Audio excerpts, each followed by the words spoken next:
2027 matric পৰীক্ষাত কোনখন paper টান আহিবলৈ গৈ আছে ইয়াৰ এনসাৰটো কিন্তু সেবাৰ এখন নোটিছতে দিয়া হৈ আছে আৰু এই সেবাৰ এই নোটিছখনতে দিয়া হৈ আছিল যে কোনখিনি সাবজেক্টত তোমালোকৰ কনসেপ্ট বেস হ'ব প্যাটাৰ্ন চেঞ্জ হ'ব আৰু কোনখিনি সাবজেক্ট স্পেশালি তোমালোকৰ অকমান টান হ'ব পাৰে গুটেখিনি কথা এই সেবাৰ এই নোটিছখনতে দিয়া হৈ আছে তো অসমীয়া টান হ'ব নে সোশ্যাল টান হ'ব নে ইংলিশ টান হ'ব নে তোমালোকৰ ম্যাথছ টান হ'ব তো কনফিউজ লাগি আছে তো আজি এই ভিডিওত আমি আলোচনা কৰিম যে 2027 চনৰ মেট্ৰিক পৰীক্ষাত কোনখন পেপাৰ তোমালোকৰ টান আহিব পাৰে তো ভিডিওটো সম্পূৰ্ণ চাবা যোৱা বছৰৰ কাৰণে আমি আসামিজৰ কাৰণে কমন দিছিলো তো নিশ্চয় তোমালোকে ভিডিওত দেখিছিলে 4 লাখতকৈ অধিক ভিউজ আছে তোমালোকে চাব পাৰা আৰু এক্স্যাক্টলি তেনেকুৱাই পেপাৰ আহি গৈছিলে মেট্ৰিক পৰীক্ষাটো আৰু ষ্টুডেণ্টেও বহুতে ভাল পাইছিলে কিন্তু তাৰ পিছতে মই কৈছিলো যে তোমালোকৰ কিন্তু ইংলিশ আৰু সোশ্যালখন কিন্তু এক্স্যাক্ট নাহিব আৰু ঠিক তেনেকুৱা হৈছিলে ইংলিশ আৰু সোশ্যাল কিন্তু বহুত ষ্টুডেণ্টে টান পাইছিলে তো এবাৰটো ম্যাথছৰ সিলেবাসো সলনি কৰা হৈছে লগতে সোশ্যালৰ তোমালোকৰ এক্সাৰসাইজৰ প্ৰশ্ন একদম নিদিয়া হৈছে যোনখিনি তোমালোকৰ অনুশীলনী প্ৰশ্ন আছে সেইবিলাক নিদিয়া হৈছে তো এনে ক্ষেত্ৰত আমাৰ কোনখন পেপাৰ আসলে টান হ'ব পাৰে কোড আমি বেছি কনসেপ্ট বেস হ'ব লাগিব কোনখন পেপাৰ আমাক প্ৰবলেম দিব পাৰে এবাৰ মেট্ৰিক পৰীক্ষা 2027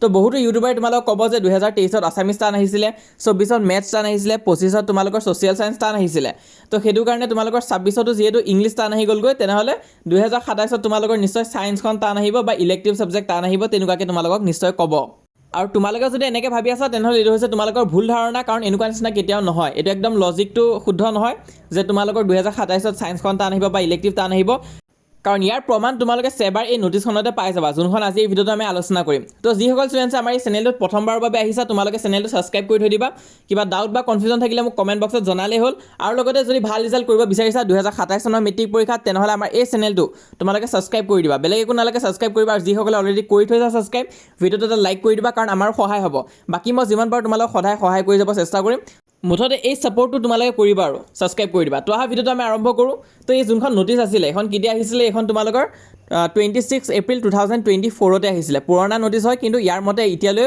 তোমালোকৰ প্যাটাৰ্নটো একেই হৈ আছে ইয়াত কি কৈছিলে ইয়াত কৈছিল যে English and other language subject It is not necessary that all questions will be from prescribed lessons or chapter তো ইয়াত দিয়া হৈছে যে তোমালোকৰ যোনখিনি এক্সাৰসাইজৰ কোৱেশ্চন থাকে চেপ্টাৰটোৰ পিছত যোনখিনি প্ৰশ্ন থাকে তো সেইটো নেসেসাৰি নহয় যে ডাইৰেক্ট প্ৰশ্নটো তোমালোকৰ এক্সাৰসাইজৰ বা কিতাপৰ লেসনটোৰ পিছফালে যোনখিনি প্ৰশ্ন উত্তৰ থাকে তাৰ পৰাই যে দিব সেইটো কিন্তু নেসেসাৰি নহয় আৰু তেনেকুৱা নাহিবও পাৰে আৰু ঠিক তেনেকুৱাই হৈছে তোমালোকৰ ইংলিশৰ যোনখিনি তোমালোকৰ ধৰি লোৱা এই লেটাৰটো গত তোমালোকে পঢ়িলা তাৰ পিছত যোনখিনি প্ৰশ্ন আছে নেলসন মেণ্ডেলা তাৰ পিছত যোনখিনি প্ৰশ্ন আছে সেইখিনি কিন্তু এক্সাক্ট তোমালোকক নুখুধে আজিকালি যদি তোমালোকে ভাবি আছা যে এই ওপৰে দিয়া কোৱেশ্চনখিনি পঢ়ি আমি মেট্ৰিক পৰীক্ষাত লেটাৰ আনিব পাৰিম ইংলিশত তেনেহলে ভুল ভাবি আছা তোমালোকে লাগিলে প্ৰিভিয়াছ ইয়াৰৰ কোৱেশ্চন পেপাৰবিলাক চাবা প্ৰি ফাইনেলৰ চাবা বা মেট্ৰিকৰ চাবা কিছুমান এনেকুৱা ধৰণৰ প্ৰশ্ন পাবা যোনখিনি তোমালোকৰ কিতাপত নাই কিন্তু তাৰ মানে এইটো নহয় যে সেই চেপ্টাৰটোত সেই কথাখিনি কোৱা হোৱা নাই চেপ্টাৰটোত কোৱা হৈছে সেই কথাখিনি জাস্ট তোমালোকৰ বাহিৰত দিয়া প্ৰশ্ন উত্তৰখিনিতে সেইখিনি নাই সেইটো কাৰণে এটা ইংলিশ কিতাপখন ভালকৈ তোমালোকে পঢ়িব লাগিব একদম ডাউট নাথাকাকৈ পঢ়িবা লাইন বাই লাইন পঢ়ি যাব লাগিব আৰু যদি ভাবা তোমালোক ইংলিশখন মই নিজে পঢ়াই দিব লাগে তোমালোকক তেনেহলে মইও আছো মই তোমালোকক কিন্তু ইংলিশৰ টিউচন কৰাও তোমালোকে জয়েন হ'ব পাৰিবা আমাৰ অনলাইন বেটছত এই যোনটো নাম্বাৰ দিয়া আছে হোৱাটছএপৰ তাত কন্টেক্ট কৰিলে হ'ল তেতিয়া তোমালোক আমাৰ অনলাইন বেটছত এড কৰি দিয়া হ'ব আমাৰ বেটছটো হৈছে 499 रुपीस আৰু এনেকুৱা নহয় যে মাহে মাহে তোমালোকে 499 रुपीस দি থাকিবা এবাৰে যদি 499 रुपीस দি দিয়া তেনেহলে তোমালোক মেট্ৰিক পৰীক্ষালৈ ইংলিশ সাবজেক্টত গাইড কৰা হ'ব আৰু মই পাৰ্সোনালি তোমালোকক গাইড কৰি যাম তো তাৰ বাবে এই নাম্বাৰটোত কন্টেক্ট কৰিবা 60037 যোনটো দেখুৱা হ'ল হেতু তোমালোকে কন্টেক্ট কৰিবা তাৰোপৰি তোমালোকে এটা চোৱা যোনটো সেকশন বি হয় তাৰ কিন্তু এটা এক্সাক্ট এক্সাৰসাইজৰ পৰা কিন্তু প্ৰশ্ন নুখুধে হেতু কাৰণে তোমালোকে আন্ডাৰষ্টেণ্ডিং থাকিব লাগিব লাইন বাই লাইন পঢ়িব লাগিব চেপ্টাৰখিনি বাকি তোমালোকৰ writing section main book supplementary book grammar MCQ আৰু যি নিউ প্যাটাৰ্নৰ প্ৰশ্ন আছে গোটেইখিনি আমাৰ এখন ইবুক আছে ইবুকখনত আমি ভৰাইছো ইবুক হৈছে কি তোমালোকৰ এখন পিডিএফ নোটছৰ পিডিএফ যদি কোনোবা ষ্টুডেণ্ট এনেকুৱা আছে যাক নোটছ লাগে তেনেহলে আমাৰ এই নোটছখন তোমালোকে কিনিব পাৰিবা ইংলিছৰ বাবে আছে আৰু এইটো পিডিএফ হয় অনলাইনত তোমালোকে পাই যাবা যদিহে লোৱা গোটেইখিনি টপিক কভাৰ কৰি দিয়া আছে আৰু চেপ্টাৰবিলাক ধুনিয়াকৈ দিয়া আছে ইয়াত তোমালোকে চাব পাৰা ধৰি লোৱা এই লেটাৰটো গত সামাৰি দিয়া হ'ব ধুনিয়াকৈ তাৰপিছত ইম্পৰ্টেণ্ট কুৱেশ্যন উইথ এনসাৰ থাকিব তাৰোপৰি এমসিকিউছো থাকিব নিউ প্যাটাৰ্নৰ এমসিকিউছ থাকিব গোটেইবিলাক চেপ্টাৰৰ আৰু গোটেইখিনি চেপ্টাৰ এনেকুৱা ধুনিয়াকৈ কৰাই দিয়া হৈছে যাতে কম সময়তে তোমালোকৰ সিলেবাসটো শেষ হ'ব পাৰে তেনেকুৱাকৈ আমি ফাইল বনাই থৈ দিছোঁ তো ইয়াৰে মই দুটামান চেপ্টাৰ তোমালোকক ফ্ৰীতেও দি দিম তোমালোকে হোৱাটছএপত জয়েন হৈ থাকিবা আৰু বাকি কমপ্লিট নোটছটো ল'লে ইয়াৰ তোমালোকৰ 149 रुपीस পৰিব তো ললে জনাবা এই নাম্বাৰটো কন্টেক্ট কৰিবা 6003744242 ইয়াত তোমালোকে কন্টেক্ট কৰিবা যদিহে লোৱা হোৱাটছএপত মেছেজ দিলে হ'ল বাকি তোমালোকে 499 বেচটো জয়েন হ'ব বা অকল নোটছ ল'লেও ল'ব পাৰিবা কিন্তু 499 টো জয়েন হ'লে নোটছখিনি তোমালোকে ফ্ৰীতে পাই যাবা 499 ৰ লগতে আৰু মই যেহেতু থাকিমে মোক সুধিব পাৰিবা কিবা প্ৰশ্ন থাকিলে আৰু একো চিন্তা নাই ইংলিশত তো আহা ভিডিওটো আকৌ ষ্টাৰ্ট কৰিছোঁ তো আমি ইংলিশৰ কাৰণে ডিসকাস কৰিলোঁ যে ইংলিশৰ তোমালোকৰ যে ডাইৰেক্ট প্ৰশ্ন যে খুধে হেতু নুখুধিব কিন্তু বাকি এমসিকিউ আদি তোমালোকে পাৰিবা কিতাপখন ভালকৈ পঢ়িলে তাৰোপৰি তোমালোকৰ যোনটো গ্ৰামাৰ আছে গ্ৰামাৰ একো চেঞ্জ নাই গ্ৰামাৰ আগৰ দৰে আছে তাৰপিছত যোনটো ৰাইটিং পাৰ্ট থাকে যে ৰিপৰ্ট ৰাইটিং, লেটাৰ ৰাইটিং, সেইবিলাকো আগৰ দৰে আছে, আগৰ দৰে পঢ়িলে পাৰিবা তোমালোকে।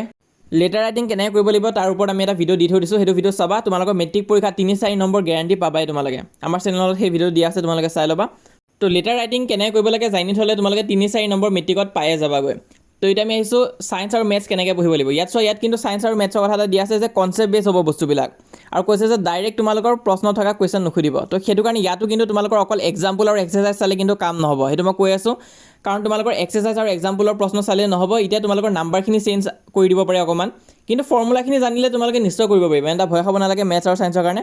ফৰ্মুলাখিনি ভালকৈ চাবা, বাকী কেনেকৈ কি কৰিব লাগে সেইটো পাৰিবা তোমালোকে। কিন্তু ডাঙৰ চেঞ্জ ক'ত হৈছে তোমালোকৰ ছ'চিয়েল ছায়েন্স ছাবজেক্টটোত হৈছে। ইয়াত কৈছে চোৱা তোমালোকে the pattern of question will be concept বেছ এজ পাৰ গাইডলাইনছ। ইয়াত কৈছে ছ'চিয়েল ছায়েন্স তোমালোকৰ নিউ এডুকেশ্যন পলিচি 2020 মতে কিন্তু চেঞ্জ হৈ গৈছে বস্তুখিনি। আৰু এতিয়া কিন্তু তোমালোকে দেখিছাই যে ছ'চিয়েল ছায়েন্সত যোনখিনি এক্সাৰচাইজৰ প্ৰশ্ন আছে, অনুশীলনীৰ প্ৰশ্ন আছে, সেইখিনি একদমেই নুসুধে। তোমালোকে 2025 চনৰ মেট্ৰিক পৰীক্ষাৰ প্ৰশ্ন কাকতখন চাবা, তাৰপিছত 2026 চনৰ মেট্ৰিক পৰীক্ষাৰ প্ৰশ্ন কাকতখন চাবা ছ'চিয়েল ছায়েন্সৰ, সমাজ বিজ্ঞানৰ। তাত তোমালোকে দেখিবা যে এক্সাৰচাইজৰ কিন্তু প্ৰশ্নই নাই। সেইটো কাৰণে তোমালোকে এতিয়াৰ পৰা ভালকৈ প্ৰিপেয়াৰ কৰিব লাগিব কোনটো বিষয়ৰ বাবে, ছ'চিয়েল ছায়েন্সৰ কাৰণে ভালকৈ প্ৰিপেয়াৰ কৰি যাবা। তো কথাটো মই এনেই কোৱা নাই, তোমালোকে যদি চোৱা 2025ৰ কথাই আমি কওঁ, 2025ত তোমালোকৰ ছ'চিয়েল ছায়েন্সটো টান আহিছিলে। তো তেতিয়াই এই নতুন বস্তুটো আৰম্ভ কৰা হৈছিলে যে ছ'চিয়েল ছায়েন্স তোমালোকৰ এক্সাৰচাইজৰ পৰা অনলি নাহে, আৰু লগতে ইংলিছখনো অকণমান টান হৈছিলে। তাৰপিছত 2026 চনৰ মেট্ৰিক পৰীক্ষা হ'ল, তাতো বেলেগ একো নহয়, তোমালোকৰ ছ'চিয়েল ছায়েন্সখনে টান হ'ল আৰু ইংলিছটো তোমালোকৰ অকণমান সোধা ষ্টাইলটো বদলাই দিছিলে। আৰু 2027ৰ বাবে একো সলনি নহয়, কাৰণ সেই একে ছেম পেটাৰ্ণটোৱে ফ'ল' হ'ব ছ'চিয়েল আৰু ইংলিছত। সেইটো কাৰণে নিজকে সাজু কৰি ৰাখিব লাগিব। তো এতিয়া তোমালোকে কনফিউজ হৈ লাভ নাই যে কোনখন পেপাৰ টান আহিব, কোনখন সহজ আহিব, কাৰণ পেটাৰ্ণখিনি কৈ দিয়া হৈছে। সেই পেটাৰ্ণখিনি যদি জানা তোমালোকে নিশ্চয় পাৰিবা। এতিয়া কোনোবা ষ্টুডেণ্টে যদি ছায়েন্স আৰু মেথছ টান পোৱা আৰু ভাবা যে মেট্ৰিক পৰীক্ষাত ছায়েন্স বা মেথছটো টান আহিলে কি হ'ব, তো সেইটো কাৰণে তোমালোকে বৰ্ডে যেনেকৈ কৈছে তেনেকুৱাকৈ পঢ়ি যাব লাগিব। বৰ্ডে এতিয়া কি কৈছে, ছায়েন্স আৰু মেথছৰ কাৰণে কৈছে যে তোমালোকৰ কুৱেশ্যনখিনি ডাইৰেক্ট টেক্সট বুকৰ পৰা নাহিবও পাৰে। ইয়াত কৈছে যে may not be directly from text book and can include outside example আৰু ৰেফাৰেঞ্চ বুকৰ পৰাও কিন্তু তোমালোকৰ প্ৰশ্ন সোমাই দিব পাৰে, সেইটো কথা কোৱা হৈছে। তো ইয়াত ডাইৰেক্টলি কোৱা হৈছে যে ছায়েন্সৰ তোমালোকৰ কি may not be directly from text বুকৰ পৰাই অকল নাহিব কিন্তু। তো ইয়াত চোৱা, ইয়াত কৈছে যে তোমালোকৰ আউটছাইড এক্সাম্পল তাৰপিছত ৰেফাৰেঞ্চ কিতাপবিলাকৰ পৰাও কিন্তু প্ৰশ্ন সোমাই দিব তোমালোকৰ পৰীক্ষাত ছায়েন্স আৰু মেথছত। তো সেইটো কাৰণে তোমালোকে নিজে সাজু হৈ থাকিব লাগিব কিন্তু। তাৰপিছত ছ'চিয়েল ছায়েন্সৰ বাবে কি কৈছে চোৱা, social science is moving entirely to concept base patterns as per NEP 2020। ইয়াত কৈছে যে ছ'চিয়েল ছায়েন্সখন কিন্তু একদম সম্পূৰ্ণ সলনি হ'ব গৈ আছে কনচেপ্ট বেছলৈ, যোনটো তোমালোকৰ থিয়ৰী পাৰ্ট হয়। সেইটো কাৰণে তোমালোকৰ আণ্ডাৰষ্টেণ্ডিঙৰ ওপৰতে মেইন কথাটো হ'ব। ছ'চিয়েলটো সেনেকুৱাকৈ তোমালোকে প্ৰিপেয়াৰ কৰি যাবা। মই তোমালোকক কুৱেশ্যন প্ৰভাইড কৰিম বাৰু আমাৰ ভিডিঅ' আপকামিং ভিডিঅ'ছবিলাকত। তোমালোকে এই পেজটো ছাবস্ক্ৰাইব কৰি থৈ দিবা, যাতে যেতিয়া মই ভিডিঅ'ত আপলোড কৰোঁ তেতিয়া তোমালোকে যাতে পাই যোৱা। এনেই তোমালোকৰ বিভিন্ন ভুৱা চেনেল আছে, তো সেইটো কাৰণে দ্য আয়ান ষ্টুডিঅ'ছ তোমালোকে অৰিজিনেল চেনেলটো ফ'ল' কৰি থৈ দিবা। আমাৰ তোমালোকে চাব পৰা 3 লাখতকৈ অধিক ষ্টুডেণ্টে ছাপোৰ্ট কৰিছে, ছাবস্ক্ৰাইব আছে 3 লাখতকৈ অধিক ষ্টুডেণ্টছ। তোমালোকে আমাৰ এই পেজটো ফ'ল' কৰি থৈ দিবা। বাকী ইংলিছৰ কাৰণেও কৈছে যে it is not necessary that all the questions will be from the prescribed lessons and chapters only. তো সেই কথাটো কোৱা হৈছে। আৰু আনচিন পেছেজটো তোমালোকৰ বেলেগ কিবাৰ পৰাও দিব পাৰে, এনেকুৱা নহয় যে অকল মেইন বুকখনৰ পৰাই দিব। তো সেইখিনি আমি পিছলৈ ভালকৈ আলোচনা কৰিম বাৰু। মই গোটেইখিনি ছাবজেক্টৰ বাবে এটা এক্সট্ৰা ভিডিঅ' বনাম, য'ত একদম ভালকৈ মই ডিছকাছ কৰিম এই গোটেইখিনি কথাৰ ওপৰত। বাকী তোমালোকে ছাবস্ক্ৰাইব কৰি থৈ দিয়া, মই বাৰু ইনফৰমেশ্যন আদি দি থাকিম তোমালোকক, লগতে মই গাইডো কৰি যাম। আৰু চোৱা, যদি তোমালোকক ইংলিছৰ কাৰণে অকণমান পাৰ্চনেল হেল্প লাগে তেনেহ'লে কণ্টেক্ট কৰিবা। 499 ৰুপিজ কিন্তু একদম মেট্ৰিক পৰীক্ষালৈ চাই দিয়া। আৰু বহুতে ভাবিবা যে ছাৰ এতিয়া দেখোন বহুতখিনি আগুৱাই গ'লগৈ, এতিয়া আমি জইন হ'লে পাৰিম নে নাই। তো চোৱা, এতিয়া জইন হ'লেও পাৰিবা, কাৰণ ৰেকৰ্ডেড লেকচাৰহে দিয়া হ'ব, একো লাইভ লেকচাৰ নহয়।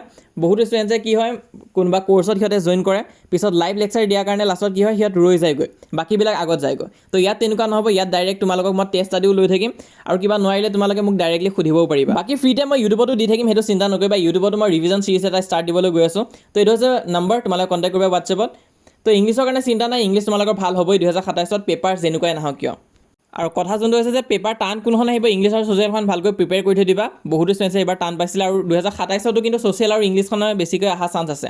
তো টান মানে অকণমান তোমালোকৰ নিউ পেটাৰ্ণৰ কুৱেশ্যন যিহেতু আহিছে, সেইটো কাৰণে টান পাব পাৰা। বেলেগ একো টান নহয়, সেইটো কাৰণে ছ'চিয়েল আৰু ইংলিছখন অকণমান প্ৰেক্টিছ কৰিবা। আৰু কোনোবা যদি ছায়েন্স আৰু মেথছত দুৰ্বল আছে তেনেহ'লে সেই দুটাতো প্ৰেক্টিছ কৰিবা। কিন্তু ফৰ্মুলাখিনি যদি তোমালোকে জানা ভালকৈ, তেনেহ'লে কুৱেশ্যন যেনেকুৱাকৈ নিদিয়ক তোমালোকে ছায়েন্স আৰু মেথছত কৰিব পাৰিবা, সেইটো মোৰ বিশ্বাস আছে। তো এইটো তোমালোকে ভয় খাই নাথাকিবা। যিসকল ষ্টুডেণ্টে মুখস্থ কৰে মেথছ বা ছায়েন্স, সিহঁতৰ কাৰণে অকণমান টান হ'ব পাৰে। বাকী যি হ'ল ষ্টুডেণ্টছে ভালকৈ কনচেপ্টখিনি বুজি যায়, চেপ্টাৰটোত কি দিয়া আছে সিহঁতে বুজি পায়, সিহঁতে কিন্তু ভালকৈ লিখিব পাৰিব। তো সেইটো একো চিন্তা কৰিব নালাগে, মই বাৰু গাইড কৰি যাম। বাকী তোমালোকক ছায়েন্স বা মেথছৰ ওপৰত কোনটোৰ ওপৰত এটা ডিটেইল ভিডিঅ' লাগে তোমালোকে কমেণ্ট কৰি জনাবা। তেতিয়া মই ছায়েন্স লাগে নে মেথছ লাগে সেইটো মোক কমেণ্ট কৰি জনাবা, তাৰ ওপৰত মই এটা ভালকৈ ভিডিঅ' দি দিম। হোৱাটছএপত জইন কৰিবা, লিংকটো পিন কমেণ্টত দি থৈছোঁ, ক্লিক কৰা বা ডিছক্ৰিপশ্যনত দিয়া আছে। আমাৰ পেজটো জইন হৈ থৈ দিবা, তাত ইনফৰমেশ্যন পাই থাকিবা। চেনেলটো ছাবস্ক্ৰাইব কৰি থৈ দিবা, নহ'লে কিন্তু হেৰাই যাব, সেইটো কাৰণে ছাবস্ক্ৰাইব কৰি থৈ দিবা।